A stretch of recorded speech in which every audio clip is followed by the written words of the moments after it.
Good morning student. मैं गुमाना राम, सहायक आचार्य भूगोल, राजकीय महाविद्यालय नावा।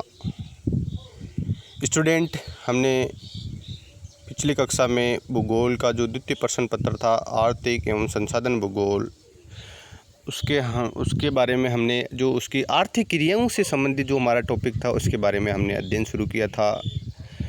जैसे प्राथमिक आर्थिक क्रिया है, द्वितीयक आर्थिक क्रिया है, तृतीयक आर्थिक क्रिया है, चतुर्थक आर्थिक क्रिया है, पंचम आर्थिक क्रिया है। उनका सामान्य परिचय हमने पिछली कक्षा में पढ़ लिया था। अब हम एक एक करके इन प्राथमिक क्रियाओं के बारे में थोड़ा विस्तृत अध्ययन करते हैं। तो सबसे पहले लेते हैं प्राथमिक क्रिया। प्राथमिक क्रिया प्राथमिक क्रिया का यहाँ सा सीधा संबंध है। प्राथमिक क्रियाएं प्रत्यक्ष रूप से पर्यावरण पर निर्भर है, क्योंकि ये पृथ्वी के संसाधन का यहाँ तात्पर्य है जो हमें पृथ्वी से प्राप्त होते हैं, जैसे भूमि, जल, वनस्पति, भवन निर्माण सामग्री एवं खनिजों के उपयोग के विषय में बदलती है। इस प्रकार हम कह सकते हैं कि प्राथमिक जो आर्थिक क्रियाएं होती है उनमें हम आखेट यानी शिकार, भोजन संग्रहण, पशुचारण, मछली पकड़ना यानी मत्स्य पालन, वनों से लकड़ी काटना, कृषि एवं खनन कार्यों आदि, इन सभी को हम प्राथमिक व्यवसाय में सम्मिलित कर सकते हैं। प्राथमिक कार्य प्राप्त करने वाले लोग, उनका कार्य क्षेत्र घर से बाहर होने के कारण उन्हें नाम दिया गया है लाल कॉलर श्रमिक। तो कई बार जो हमारे लघुरात्मक प्रश्न होते हैं उनमें क्वेश्चन पूछा जाता है कि लाल कॉलर श्रमिक है वो कौन से व्यवसाय से संबंधित है। तो उसमें से सीधा आप आंसर लिख देना प्राथमिक व्यवसाय से या प्राथमिक आर्थिक क्रियाओं से संबंधित है। तो अब आगे देखो, जब मानव प्राकृतिक पर्यावरण से कोई वस्तु प्राप्त करता है तो उसे प्राथमिक क्रिया कहते हैं। कई बार सीधी सी सिंपल सी परिभाषा पूछ लेते हैं कि प्राथमिक क्रियाओं से आप क्या समझते हैं, तो उसमें आप लिख देना जब मानव प्राकृतिक पर्यावरण से कोई वस्तु प्राप्त करता है, कैसे सीधे प्रकृति पर्यावरण से कोई वस्तु प्राप्त करता है, उसे हम प्राथमिक क्रिया कह सकते हैं। तो ये हो गई हमारी प्राथमिक क्रिया की परिभाषा। तो इस प्रकार प्राथमिक क्रिया में कौन कौन चीज़ है वो शामिल किए जाते हैं। ये तो हो गया इसका सामान्य परिचय। अब देखो हम एक एक करके लेते हैं कि आखेट क्या होता है या भोजन संग्रहण क्या होता है विद्यार्थियों। सबसे पहले लेते हैं प्राथमिक क्रियाओं में आखेट एवं भोजन संग्रहण। मानव सभ्यता के आरंभिक रूप में आदिमकालीन मानव अपने जीवन निर्वहन के लिए आहार एकत्रित करने का काम किया करता था। उनका जीवन निर्वहन 2 कार्यों द्वारा होता था। अभी वर्तमान समय में तो ऐसी क्रियाएं बहुत ही कम हो रही है। ऐसी क्रियाएं अभी वर्तमान समय में जंगलों में निवास करने वाली जो जनजाति या आदिवासी लोग हैं वही ऐसी क्रियाएं कर रहे हैं प्राथमिक व्यवसाय से संबंधित, जिसमें आखेट और भोजन संग्रहण है, वरना इसका रूप धीरे धीरे बदल रहा है। लेकिन यहाँ सीधा संबंध है आखेट का मतलब होता है शिकार करना। जैसे पुराने समय में आदिवासी लोग किसी जानवर को मार करके उसका भोजन करते थे, तो ये उनका भोजन का एक जरिया होता था आखेट, और आखेट से उन्हें भोजन प्राप्त होता था। और दूसरा है भोजन संग्रहण से संबंधित। भोजन संग्रहण का मतलब भी यहाँ पर है तात्पर्य, जैसे वो जो वनस्पति है उनसे उन्होंने कंदमूल इकट्ठे कर लिए या शिकार करके जो उनका भोजन था उनको इकट्ठा कर लिया। वो कई दिनों तक उस अगर उन्हें शिकार नहीं मिलता था तो भी वो अपना खान पान की वस्तुओं को एकत्रित करते थे। तो इसे हम सामान्य भाषा में क्या कह सकते हैं, भोजन संग्रहण। आहार एकत्रित करने वाले बहुत से समुदाय विषुवतरेखीय वनों में निवास करते हैं। विषुवतरेखीय वनों में मतलब है 0 डिग्री और 0 डिग्री के आसपास के क्षेत्रों में। अब हम जैसे देख सकते हैं कि 0 डिग्री के आसपास में कौन कौन से क्षेत्र आते हैं। अमेजन बेसिन, कांगो बेसिन, दक्षिण पूर्वी एशिया के मलेशियाई क्षेत्र, Indonesia, Kampuchea, Laos, Myanmar, New Guinea, Papua, Philippines और थाईलैंड, ये सभी के सभी, और वियतनाम, ये सभी के सभी क्षेत्र है वो किसमें सम्मिलित किए जाते हैं, विषुवत रेखा और विषुवत रेखा के आसपास के क्षेत्रों में। तो अभी भी वर्तमान समय में भी विषुवत रेखा और विषुवत रेखा के आसपास के क्षेत्रों में हमें ऐसे आदिवासी लोग मिल जाते हैं जिनका प्रमुख व्यवसाय अभी वर्तमान समय भी आखेट और भोजन संग्रहण है। तो ये हमारा थोड़ा सा सीधा सा था कि भोजन और आखेट संग्रहण से क्या तात्पर्य है। इसके बाद में जो हमारी दूसरी है वो है पशुचारी खानाबदोश। तो यहाँ सीधी सी भाषा में हम समझ सकते हैं कि पशुचारी खानाबदोश का मतलब होता है वे लोग जो अपने पशुओं को एक स्थान से चराने या चारागाह के लिए एक स्थान से दूसरे स्थान पर स्थानांतरित करते रहते हैं। जैसे कि विश्व के सबसे बड़े अधिक क्षेत्र पर पशुचारी खानाबदोश रहते हैं। दुनिया के लगभग 1.5 करोड़ का यहाँ मतलब है 15 मिलियन से खानाबदोश है, जो कि 2.6 करोड़ प्रति वर्ग किलोमीटर में फैले हुए हैं। पशुचारी खानाबदोश मरुस्थलीय अथवा अर्ध मरुस्थलीय जलवायु प्रदेशों में रहते हैं। इनके प्रमुख क्षेत्र है वो हम थोड़े से अंडरलाइन के द्वारा समझ लेते हैं कि ऐसे कौन से क्षेत्र है जहाँ पर पशुचारी खानाबदोश क्षेत्र सम्मिलित है। दक्षिणी पश्चिमी एशिया, मध्य Asia, Sahara, Sahel, Sudan, Madagascar, Mongolia, Tibet, पश्चिमी चीन, टेंगा प्रदेश, अलास्का, ये सभी के सभी वो क्षेत्र है जो खानाबदोश जनजाति के अंतर्गत आते हैं या इन क्षेत्रों में खानाबदोश जनजाति है वो निवास करती है। पशुचारी खानाबदोश लोग हैं वो गाय, भेड़, बकरी, ऊँट, घोड़े, रेंडियर, कैरेबू आदि अपने पास रखते हैं।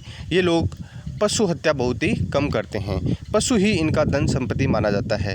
पशुचारी खानाबदोश अपने पशुओं के साथ एक स्थान से दूसरे स्थान पर पानी और चारागाह की तलाश में स्थानांतरित होते रहते हैं। तो सबसे जो इसकी मेन विशेषता वो है पशुचारी खानाबदोश अपने पशुओं के साथ एक स्थान से दूसरे स्थान पर पानी और चारे के लिए स्थानांतरित होते रहते हैं, मतलब वो पलायन करते रहते हैं। तो सीधी सी भाषा में हम कह सकते हैं कि जो पशुचारी खानाबदोश लोग हैं या ऐसे आदिवासी जनजातियाँ हैं उनका जो प्रमुख व्यवसाय है वो पशुचारी खानाबदोश है और इसको हम प्राथमिक क्रियाओं में सम्मिलित कर सकते हैं। उसके बाद में जो तीसरा हमारा है वो है पशु फार्म। तीसरा जो हमारा है कौन सा है? पशु फार्म। पशु फार्म में हम अधिकतर पशु फार्म शीतोष्ण जलवायु के मैदानों में पाए जाते हैं जहाँ घास तेज़ी से उगती है। मतलब यहाँ पशु फार्म का मतलब है जो पशुचारण है वो दो तरीके से किया जा सकता है। पशुपालन, एक तो पशुचारण स्थानांतरित करके और दूसरा एक स्थायी फार्म बना करके उसमें चारागाह उगा करके इस हिसाब से भी हम पशु का पालन कर सकते हैं। तो ये दूसरा वाला है पशु फार्म, जहाँ फार्म बना करके पशुओं को एकत्रित किया जाता है और फिर उनसे वो जो सेवाएं हैं वो प्राप्त की जाती है। तो जैसे ऐसे क्षेत्र कहाँ पाए जाते हैं हमारे विश्व में? ऐसे क्षेत्र हमारे पाए जाते हैं शीतोष्ण जलवायु के मैदानों में, शीतोष्ण जलवायु के मैदानों में। विश्व के शीतोष्ण जलवायु प्रदेशों में प्रियरी प्रदेशों में यूरोप के स्टेपिस, जो इसमें देखो हम प्रमुख थोड़ी अंडरलाइन कर लेते हैं, कई बार मैप में भी ऐसी प्रकार के क्वेश्चन पूछ लेते हैं कि शीतोष्ण कटिबंध के जो घास के मैदान है वो कहाँ कहाँ पाए जाते हैं, उनका नाम क्या है। तो सबसे पहले हैं प्रियरी, यूरोप और एशिया के, इसमें शीतोष्ण कटिबंध में प्रियरीज, यूरोप में और एशिया के स्टेपीज, उत्तरी अमेरिका के पेरीज, अर्जेंटीना में और प्राग्वे में पैम्पॉज, दक्षिण अफ्रीका के वेल्स, ऑस्ट्रेलिया में डाउन्स आदि सम्मिलित किए जाते हैं।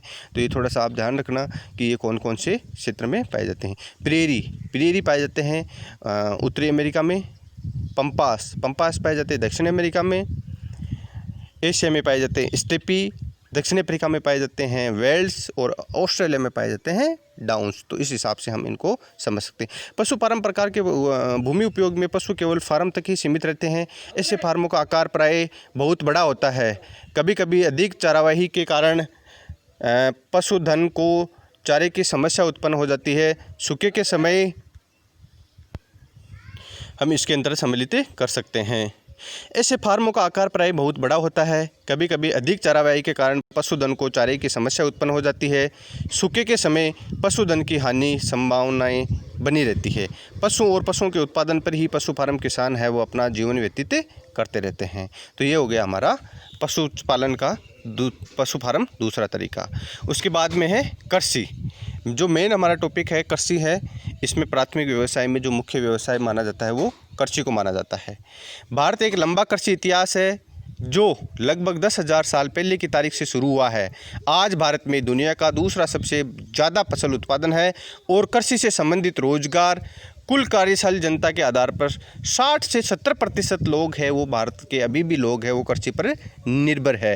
हालांकि भारत की आबादी लगातार बढ़ती जा रही है, इसलिए देश को गेहूं और चावल जैसे खाद्यान्न उत्पादनों की मांग पूरा करने में कठिनाई का सामना करना पड़ रहा है।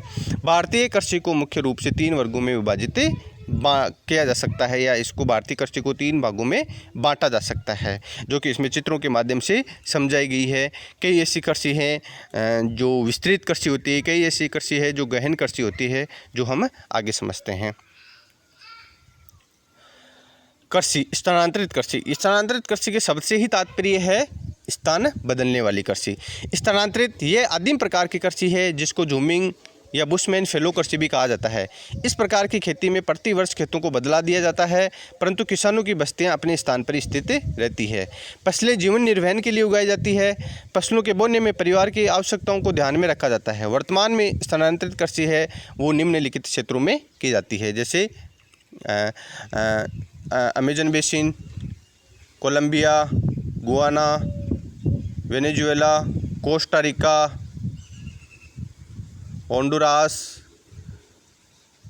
मेक्सिको, पनामा, उत्तरी पूर्वी भारत के पहाड़ी राज्यों, बांग्लादेश के चटगांव पहाड़ी प्रदेश, Cambodia, Indonesia, Laos, Malaysia, Myanmar, New Guinea, Papua, Philippines, Sri Lanka, Thailand, Vietnam और कांगो बेसिन आदि देशों में हम स्थानांतरित कृषि है वो देखते हैं।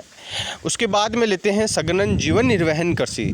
यहाँ शब्द से ही पता चल रहा है कि ऐसी कृषि जिसका क्षेत्रफल कम हो और उत्पादन उसे ज़्यादा प्राप्त करे, तो ऐसी कृषि को हम कह सकते हैं सघन जीवन निर्वहन। और निर्वहन का मतलब यहाँ सीधा सीधा संबंध है, जो कि अपनी मूलभूत किसान अपनी मूलभूत आवश्यकताओं की पूर्ति करने के लिए जो खेती करता है वो क्या कहलाती है, निर्वहन कृषि।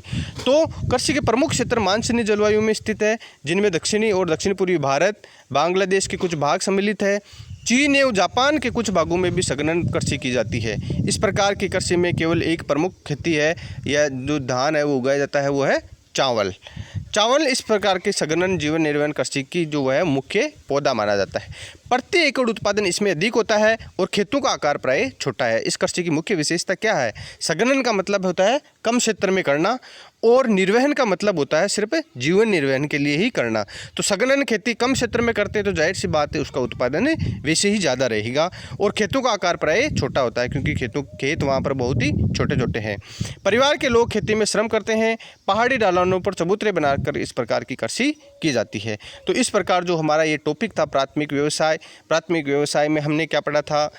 भोजन संग्रहण, आखेट, पशुपालन, उसके बाद में हमने कृषि पढ़ा था।